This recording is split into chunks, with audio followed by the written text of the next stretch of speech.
Hey everybody, it's Cheryl. And Mike. Well, Mike kind of screwed that one up. Sorry. I ain't screwed nothing up. I ain't screwed nothing up. Not me. You can say Ed Hendrick. Or whatever. Today I can. Last time I get in trouble every time, so it doesn't matter. Anyways. Matter. I'm always wrong. Happy turkey trot into the holidays with Crafty Divas. I am one of the members of the group, and today we're going to do a demo on glass snowflakes. Ooh, isn't that pretty? I love that. Oh, that's good. Something to back it against. Very pretty. And I can make these in any colors. Today we're going to be doing them with a clear, I call this the arm. And that's the clear part going down. We're going to make that with clear, and then we're going to have staggered red and green ones, because that's one of my most popular snowflake colors to make. So that's what we're going to be doing today. Now Michael has already gone ahead and cut the glass for me, because I have carpal tunnel, and it takes a while to do too. But Michael, I will get up here so that you can see how Michael cuts a piece of glass. Are you ready to do that, Mikey? Yeah, sure. Okay. Or if you want to, you can just stand that over that way, Mike. That's cool too. You're set up to do here, so. Okay. Well, oops, excuse me. Let me get out of the way. All I gotta do is, never mind, you can move the whole thing. Okay, cool. Oh, you know, you get a crazy shot of the hole. Right. This is a glass cutter system down here on the table here. That is this right here. And this happens to be the Morton Glassworks system. There's a couple different brands out there. This is the one we went with.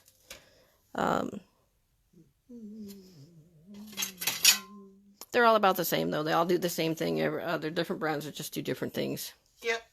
I shouldn't say different things. They do the same thing in different ways. All right.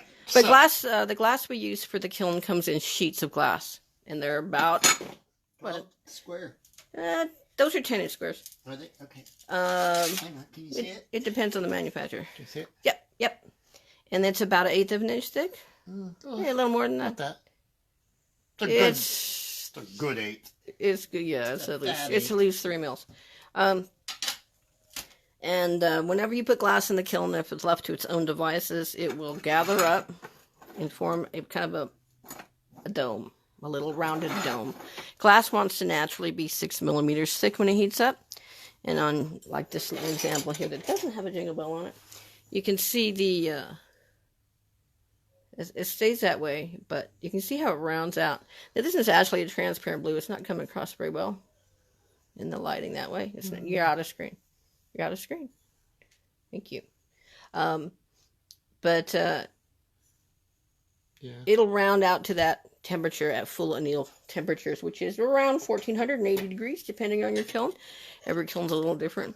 Now, this one is seems to be a little thicker in spaces. That just means it didn't melt as long. So pretty. And it's just light blue. Streaky. It's a streaky light blue and Clear. And we sell these for $25. And I make them in a variety of colors. So, but Mikey's going to show you how to cut a piece of glass. Now, this, we have a recipe card, because it's a recipe. It's just so much easier to do this when I know exactly what I have to cut. So I got 6 pieces that are 2 by 3/8 of color number 1. I get 6 pieces that are 3/8 by 3/8 square of color number 2. I get 6 pieces of 3/8 by 3/8 color number 3. So those 2 pieces are square. And then I need 12 pieces that are 5/16 by 3/4. Those are a little longer, obviously. 5/16 by 3/4. I need 12 pieces each of those in color number 2 and color number 3. And you can see that she's actually drawn it out here. These are the 2 by 3/8, the 6 arms. You know what you got to do and what it's supposed to look like when you're done. That's the goal, anyway. Yeah, we're old. And... Thank you, Christy. We appreciate you sharing us into the group. Hi, Christy. Christy will be on later this evening, and she does chainmail. So Ooh. She was on yesterday, and I believe she's on again today. If nothing else, she will be on for a closing conversation with us. Not sure what she's going to do tonight, but we will find out. Chainmail's awesome. So Mikey's going to show you how to cut glass. All At right. least flat glass, anyways. Yeah. I'm just going to grab a scrap piece of glass here. Maybe I'll grab one that's not quite so big. There we go. There's a nice little one. Whatever color's fine. Keep out of the purples. I'm touching purples. I'm going to move over to this box. Oh, look, orange. Orange is always good. Orange is great. Okay, so. Purple is made with actual gold, so it's more expensive, so I just don't like him to cut it for the sake of... I'm cutting stuff. All right. So, I had this preset at 3/4. I'm just going to leave it there. That little yellow thing right there, that is a measuring bar. It's a measuring stop so that you can get the same consistent measurement every time. I'm going to pop this off for a second. Go for it. I'll leave you alone. Just so you can see. Yeah, if you'll hold it. I hold these stands. I'll bring this down here so you can see there are little measurements on these bars. And when I cut the blade of the glass cutter, it's a handheld glass cutter. Handheld. It is 1/8 of an inch thick. So when I am starting, it's a round blade. I am starting this at 1/8 of an inch. Here we go. Past. So all the measurements have to be figured out in advance to set this up. Because so otherwise your measurements are way yeah, you'll be 1/8 of an inch off all the time. Oops, trying to drop it. Yeah. Mikey hit the pause. Okay. All right. So now, holding the glass cutter like a pencil, and I usually put my finger on the side. This is a round blade right here. It's not going to cut me. It is a diamond blade. It's a wheel. It's a wheel, so it spins, and that's how you cut it. And then you put oil here in the back of it. There's a type of cutting oil. I don't like this particular cutter. I like that green one over there. Oh, all right. We have the Toyo also. That's more comfortable because of my carpal tunnel, so it just makes me feel... Same thing. It doesn't hurt as much. There we go. It's 1/8 of an inch thick, so... Yeah, it's just a different handle, that's all. And the inside handle of that holds a whole bunch of oil, but you don't need to fill it that way. Start out, you're going to lean it right up against this guide bar, and it's basically you want to stay perpendicular. You don't want to push too hard, but you want to hear a little crackle sound. Yeah, okay, we're going to be quiet so you can hear. I'm sure you heard that. These are glass breakers, pliers. They are cushioned on the ends, and then there's a little mark there in the middle. There you go. You can see that's where you put the glass break line. So you can see this. You can see the score line here. That's where it's going to snap. Okay, so what I'm going to do is just hold this like this. And then you Put keep this right on here like this, right on the score line. So the line up. Yep. And put your hand on there so I don't drop it. Voila. And this will do really long links too. Yeah. Generally, we'll score. You can score and you can make lines be curved. You can make them be different colors. But that's how you cut a piece of glass. That's how you do the straight piece. Then, if you need circles, those are hand cut or on with a circle cutter. That was potential spam. I wonder how that got through. Potential spam? No way. I have blocks up for that. I have blocks up for when stuff happens like this. Spammy. But, yeah, anyways. Anyway. Oh, that's a circle cutter. Circle glass cutter. So here's the blade. Oops, whoops. This is the blade. That's the blade. So it's upside down right now. Turn it right side up. And then this is a suction cut. It sticks to your glass. Stick it down on the piece of glass and suck it down. Right now it's making almost the smallest circle it can make on that particular cutter. Right. We're looking to get another cutter that makes even smaller circles. This one only goes down to about 2 inches. Yeah. I need small circles sometimes. I need 1 1/4 inch. So normally, before I got one of these, I had to hand cut them. It can be done. It's just time consuming and it makes a big mess. And I'm not going to do that now, obviously, but the process is you cut it into a general shape, and then you take it over to the grinder and finish it off. And you have it marked with a grease pencil, which doesn't come off in the water. The grinder has water in it to help the glass so it doesn't shatter and go everywhere. It also keeps the dust down. Yeah, it keeps dust down. It makes the diamond cutter work better. Yeah. Okay, so these are our 3 size pieces he's cut. Whoops. So we have 6 pieces of color 1. This is color number 1 right here. Yep. That's the arm. Then we have 6 the pieces. 6 pieces of 3/8 of each of those colors. in red and in green. Mm-hmm. And then we have 12 each of these pieces, which are 5/16 by 3/4, 12 each in red and in green. Yep. All right. So we have all of our glass parts. If I could get you to Yep, I will get back out of for the way. just a second. All right, moving the camera back so Cheryl can move in and do her thing. Whatever. All right. Oops. We have puppies in the way because we have puppies. They just have to be involved. They don't want to be left out. And it's Potot's birthday. Yes, today's Potot's birthday. Potot, happy birthday. He's such a sweet little nugget. Love him. Okay, when you put these things in the kiln, there's basically 3 types of cooks you can do in the kiln. We're doing a full fuse. That means everything is melted together, and mostly the same layer and then flat. If it's not, I didn't hold it properly. Hi, Jan. Hi, Jan. That's a full fuse. To get, this is also full This fuse. would be a tack fuse. This is a full fuse in a mold. This is not in a mold. Okay. This is a tack fuse.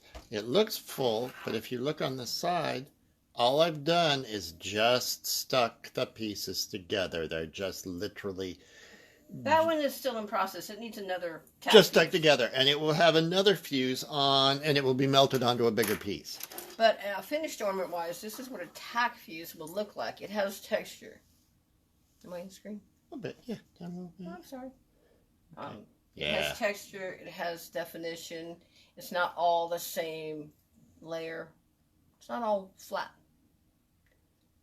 So, this is a tack fuse. And then we have a slump fuse.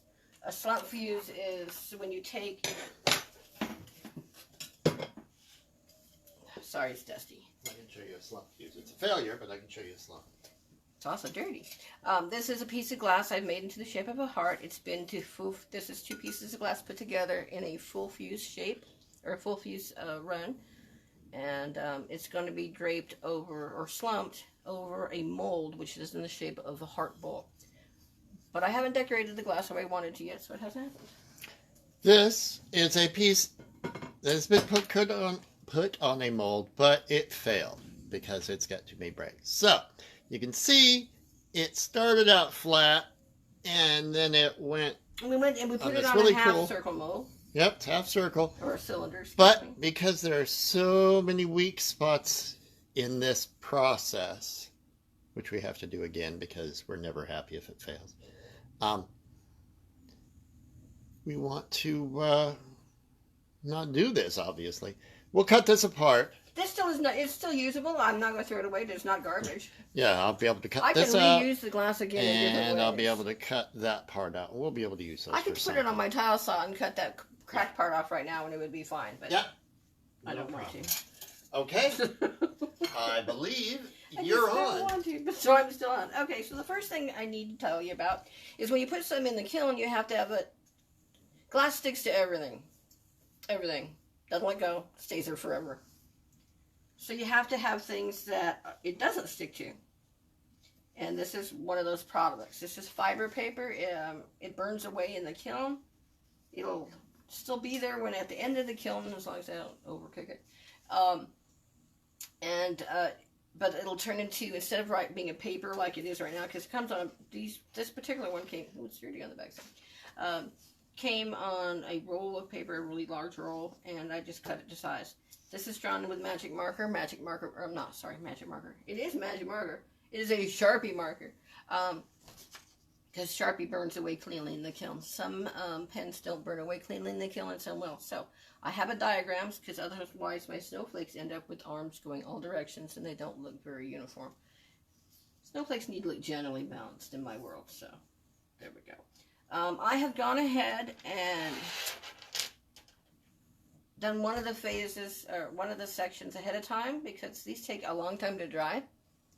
And you can't use crazy glue on these. Crazy glue does not burn away safe in the kiln, and the fumes are toxic. It's just bad. Don't ever try to use crazy glue in a kiln.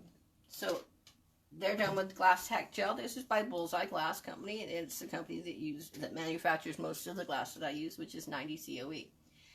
It is very liquid. It's a clear glass, or clear kind of adhesive, and it burns away clean in the kiln.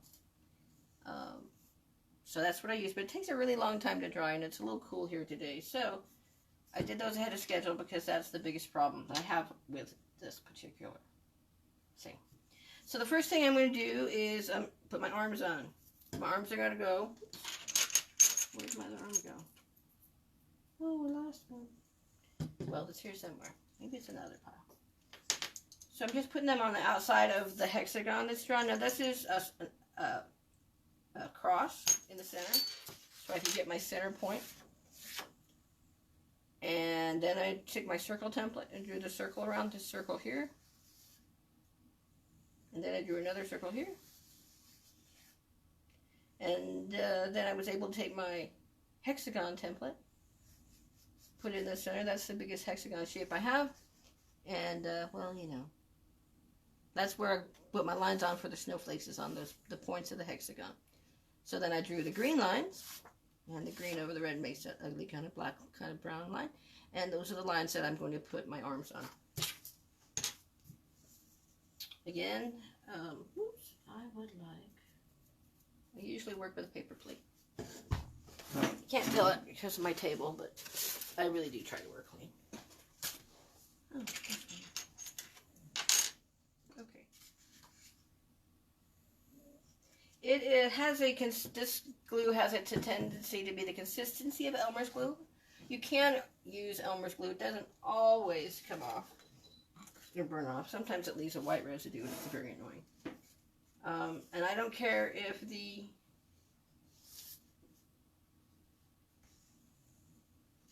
colors here on the page run. It doesn't matter to me. It's going to burn off in the kiln, so. And again, I'm just dipping my Q-tip in and going over those lines so that my little stick arm will center over the top of it.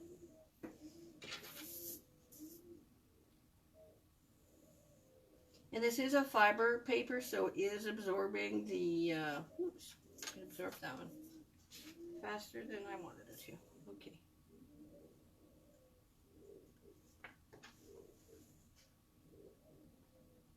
And I go just right over the edge of the corners there on the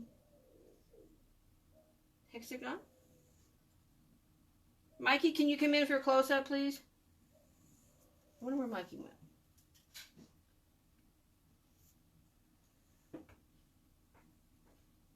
Didn't stick either. What? Close-up? Yeah, you're supposed to be paying attention. You need a close-up?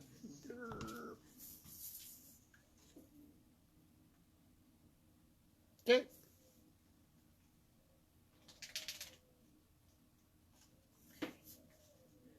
You're zoomed in on your hands. They keep moving.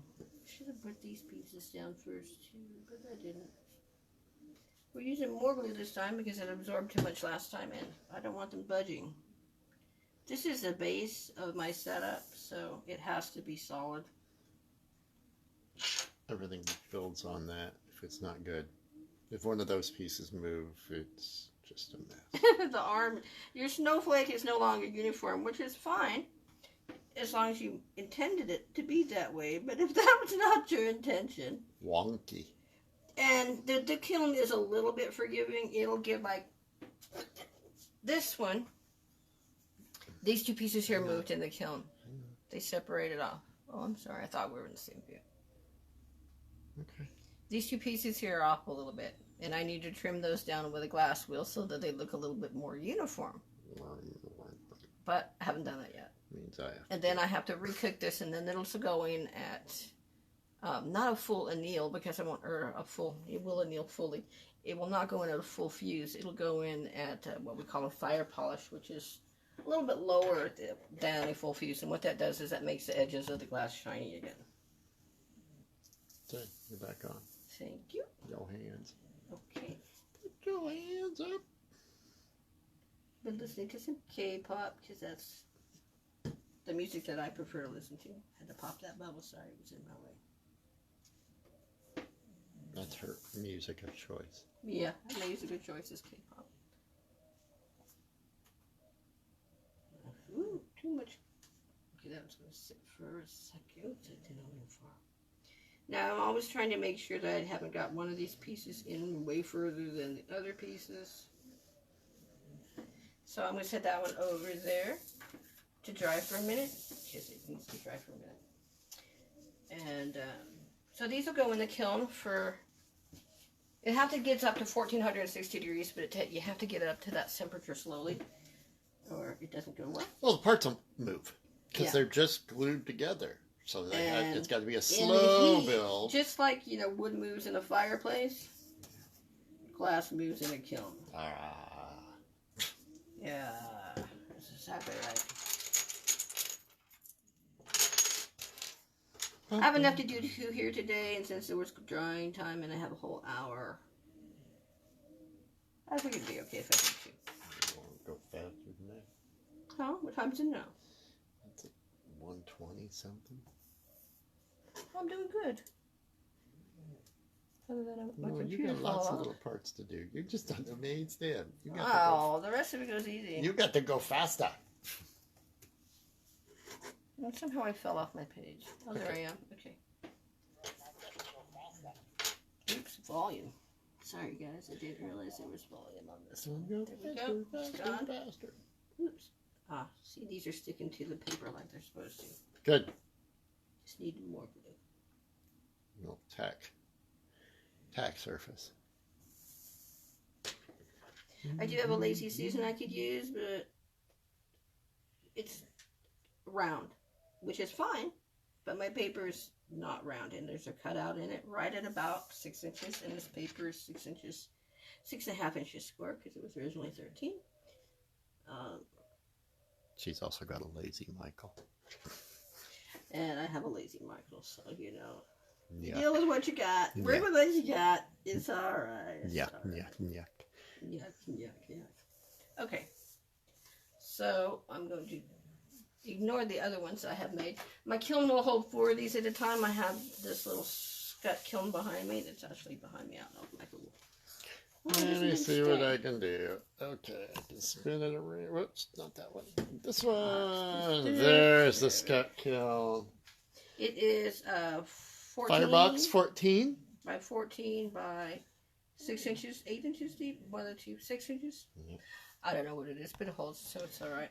While we're spinning around looking, there's our motley little crew all on that one pad because you know we can't not do stuff. we have to all fit on the one honey pad. The little white thing over there in the corner, yeah, that's Pocat wearing his shirt. The birthday boy. The big He's red 2. one's the big red one's Rusty, and the little black one was Goku. Yes, he's 2 today, but he was born. He is a puppy mill throwaway. He was found by my mother's dog, starved, sick, cold, frozen behind a trash can in 30-degree weather with about 4 weeks old. He was found December 23rd. So we figured today's his birthday because he didn't really have teeth when we got him. Oh, he was so pitiful, poor little thing. We thought we were losing him. It was a tough Christmas, but we saved him. He wanted to live. We asked him if he wanted to be with us, and he does. So. And he's a good little bugger. Love him.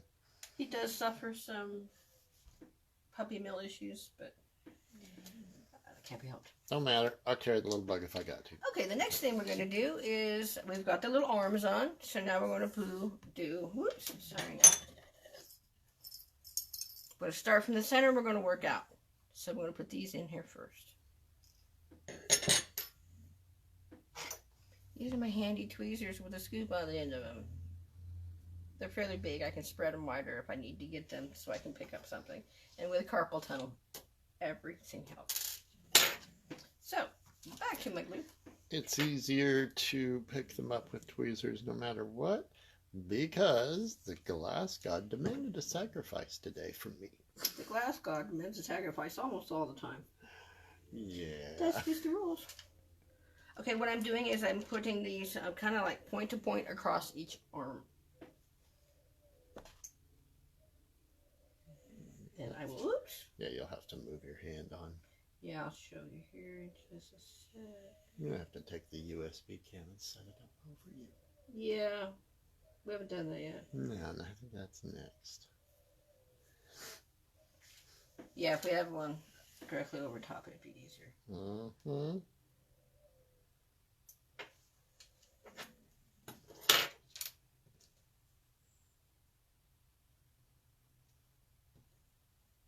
And I'll come back up and correct the placement with the tweezers because my hands just, they'll move.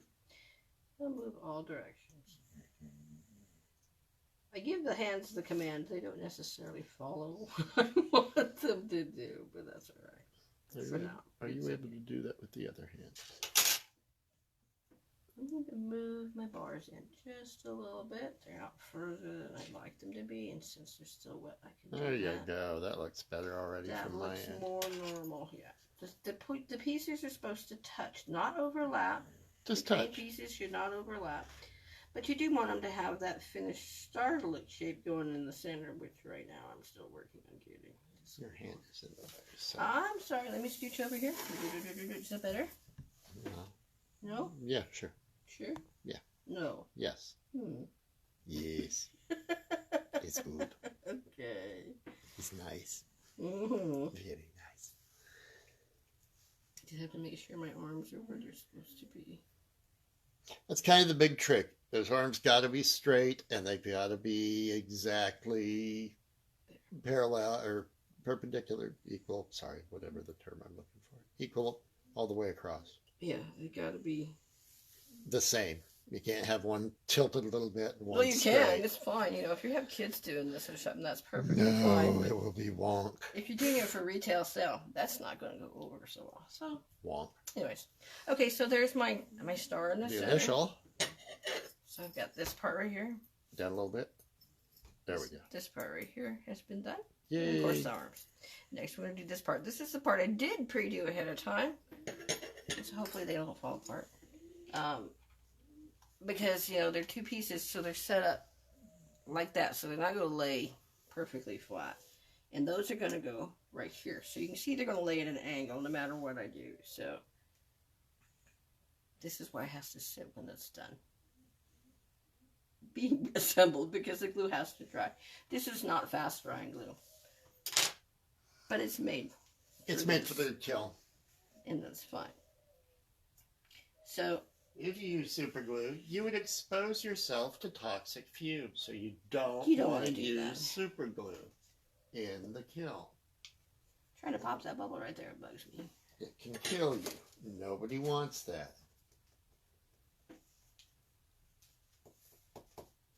And in doing so, I moved everything. No. Like I say, this arm isn't down all the way, so it didn't give it time to dry. That's okay. I just moved everything back in this position. Okay, so we're just, I've already glued the glass arm, so I can just drop these pieces on. Now, got to make sure that when you do this part, that you do them all at the same time and you don't cross directions, because you want all your little upper pieces to be going the same way on the snowflake. So if I switch directions and went... When you're gluing them, yeah. I can flip it over, it's the same thing. But if I had glued it so that this piece is underneath that piece, we'd have a problem. Down. Oh, sorry, I wasn't in the screen. Yeah. If I had glued this piece on this side instead, that'd be wrong. It would not lay out right. That's cute, but it's wrong. Cute but wrong. Yeah, so we're just going to drop these on there and let it dry. Again, we'll drop them on first, and then I'm going to reposition. Whoa, where'd they go? Okay. Oh, one's not done. Okay.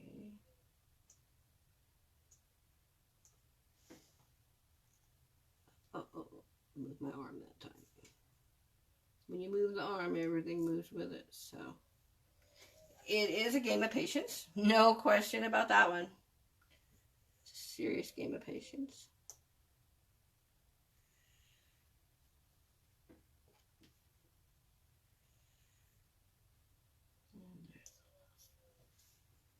Okay, so now I got to make them all touch again. So I'll move them in just a little closer. Not trying to touch the arms because they're still moving slightly. Let's fix that one. Because now as you see, I'm moving lots of stuff because everything is mobile or liquid. Yeah. This will take about an hour to dry. I'll give it overnight just in case. Actually, I'll give it till probably this evening. Sometimes I can't see the glue that's in there. And that was one of those times. Because you can't have anything liquid or wet in the kiln. That's just not how kilns work. It will cause something to explode. So all glues must be dried. Everything's got to be ready to go. These I'm not so concerned that they touch 100%. I just want them more centered. I'm laying them up against the circle more than I'm laying it together in this sec. Can we see what I'm doing? Hold on, let me get the video to catch up. Okay, we're good. I want this. I'm not concerned that these pieces touch. I'm concerned that this is where continually at the same kind of overlap of the circle on all of them. Because that's going to show me what my finished piece is going to look like more so than having the colors together at the top. As long as the pieces are connected to the arm, we're good to go. So it's fine. And then I'll come in and I'll reshape the point where the two pieces come together into more of a star shape point. Does that make sense? I'm discussing it right here. It's not going to come together all the way, but it's going to look like it belongs. And then I will leave that to dry. Now I've got 2 more sections here on this, and we'll be done with this one. Usually at this point, I go ahead and I put the next pieces on, which are going to be green. But I want the end pieces on first, because they're going to go out here.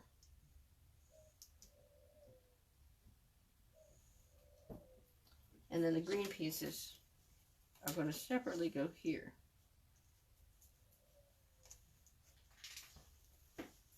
Oh, that looks nice. So that's what we'll be doing next. So I'm going to do the red pieces first. So it's not toxic glue. I'm not going to drink or anything, but... Yeah, don't drink it. I don't recommend doing that. I'm going to put some glue on these sections here so it'll start to solidify just a little bit. Don't be like my shop. It's very liquid. Still the dog hair. Dog hair will burn off in the kiln, but I just don't like it there. It is an impurity, and we don't really like it. Did I put glue here? Nope.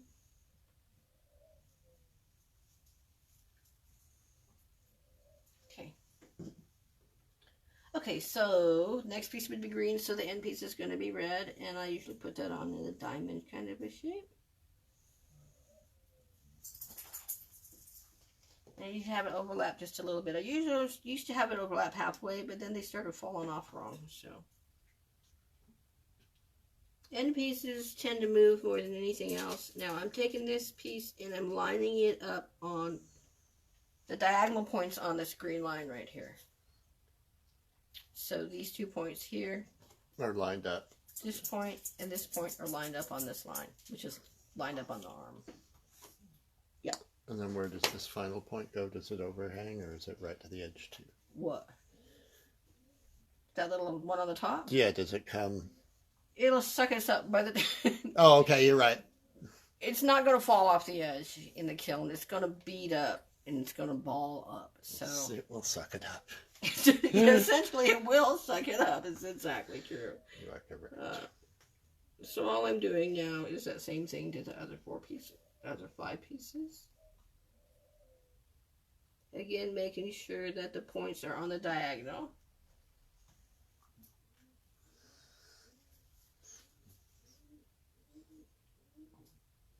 Oh.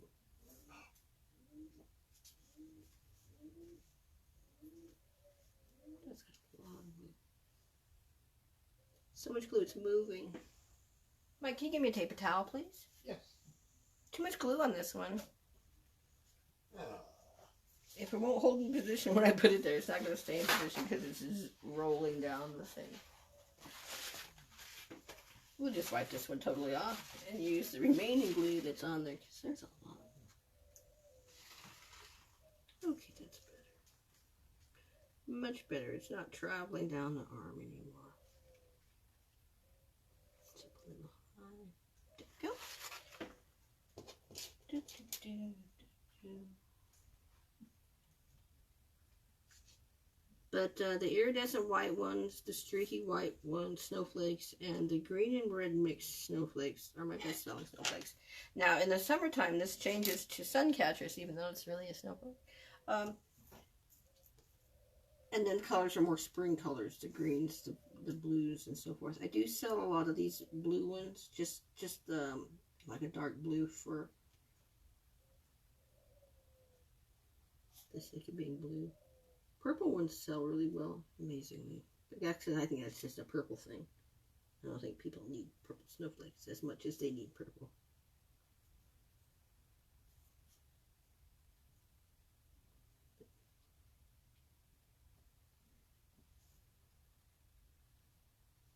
This leg has moved slightly.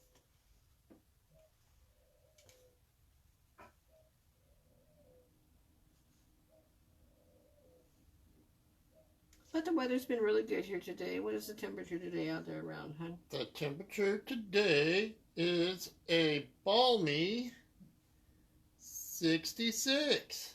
We haven't had any wind to speak of today. Yesterday we had a lot of wind, but today we don't seem to have wind. Nope. Okay, so I think that's sticking out a little. 10 miles an hour. Yeah. So typical. It's a typical day in our world. Okay, so now I've got somewhere to figure out where to put these two little center parts here. So, and I generally line them up. I should have hit my glue bomb. Where is my glue bomb? Okay, if I dip it in the glue bomb, it'll definitely be there. I generally line these up so that they correspond to the angles of the little top piece. Can you give me just a second here? Let me see if I can rearrange to do a little better camera. Okay. I'm going to try and get it over you. Okie dokie. Just over your hands.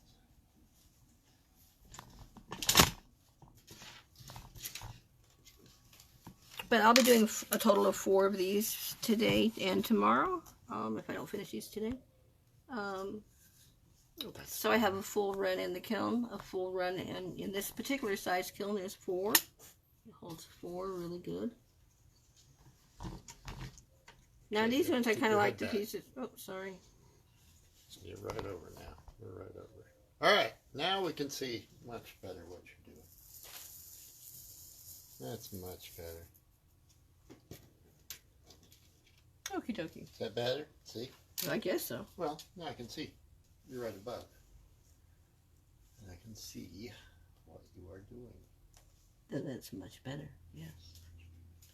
Okay, so I'm trying to keep the distance between this little red diamond point one here and this little green line the same distance around.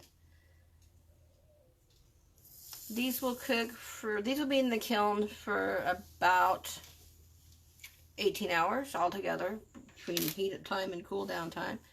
Not the actual cook time. The cook time takes about 6 hours to heat up all the way and get all the way to full fuse, and then to anneal. I've mentioned that term a couple times today. Annealing is when you heat up glass, when it changes from its liquid state, or well, technically it's liquid right now, from its apparent liquid or solid state into a liquid. It expands at its own rate. It's called the coefficient of expansion. And bullseye glass's coefficient of expansion is 90, which means it moves at 90. I don't know what that means from that point forward. It means I can't mix it with other glass that's not 90 is what it really means. Which others are 96 and 104 and 33, which is... And like your windows at your home, the float glass that's in your windows at home, those are 82. You don't use those. I will use them, but I can't mix them with anything because I don't have any cool color glass to mix with them, right. So they just kind of do their own thing. There we go. See that one moved.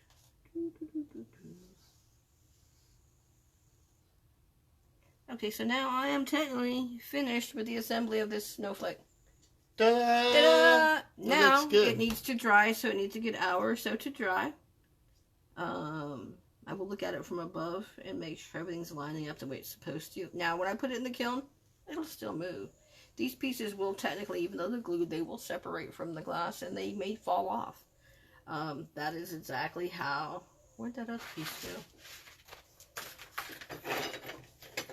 How this part here... Am I in camera? Yeah. This part here moved. So you can see it's kind of got... You can see the edge of it right there in the glass seam. Maybe it's easier to see from the back side. Yeah. Where these ones, those didn't move. Those ones stayed where they're supposed to. These two did their own thing. Could have been a hot spot in the kiln. Could have been not enough glue. Could have been too much glue. There's many factors what that could be. I don't know what they are. But when you put stuff in the kiln after you've heated it up and done whatever type of slumping you're going to do with it, whether it's a slump, a full fuse, or a tag fuse, whatever type of setup you've made, the glass has to anneal, and what that means is the atoms have to realign so that there's no stress in the glass, and that's called annealing, and that's done around 960 degrees for about 2 hours. It has to sit there. And what that does is that lets all the little Let's do everything. molecules calm down, yeah, not be so hyper and liquid and, you know, all excited because they're in liquid form. And it just gives them a chance to not stress, because you can look at it through certain filters, special glass filters, and it'll show the stress where the glass is going to break. So it's an awesome hobby. It's a very technical hobby. It can cause a lot of stress because things don't work the way you think they're going to. All the giant thing on the mold that I showed you earlier. Yeah. But anyway, so this will go in the kiln. It was, like I say, it'll be in the kiln for about 14 to 16 hours, depending on when I open it tomorrow. And you'll post a picture. I will post pictures of all of the ones that I make. I will have 2 for sure. I expect to have 4 if I can get Mikey to cut me some more pieces of glass here. If not, I'll just do 2. It'll be all right. Well, my customers would like it if you did 2. I'm getting the hairy eyeball right now, so I guess I'll be cutting glass. Yeah, he's getting in trouble. All right. But when we finish them, we put them with a strand and a jingle bell. If they're transparent, which most of the ones I've been doing lately are transparent, like this is a blue streak, you can see the little streaky lines in it. The color will transfer from here to the wall or whatever. If you have it in a window, it will transfer to the floor or whatever. That's why they're also called sun catchers. I can make them bigger. I do have different patterns. This is just one of my more popular patterns. I have 2 main patterns that we do. But this is part of glasswork. It's time consuming, it's challenging, and we enjoy it. So I will post these after I pull these out of the kiln tomorrow, and we hope everybody has a great day. Thank you for joining us today. We know we've got. Let me come back here and get you back on camera. Okay. We know we have. I think we have a break right now. With the Divas Get Crafty, we have a 1-hour break, and then we have 3 other ladies coming on. Here in the next 3 hours, so stick with us, and we hope you have a wonderful Thanksgiving and a great holiday, and we hope you had some fun and learned a few things here today. Thanks. So thank you so much, and have a great day, and happy Thanksgiving. Take care, everybody. Be safe, and happy Turkey Day. Get that L-tryptophan comb on. Take care. Or, not. If you don't eat turkey, it's cool too. All right. Bye. Bye.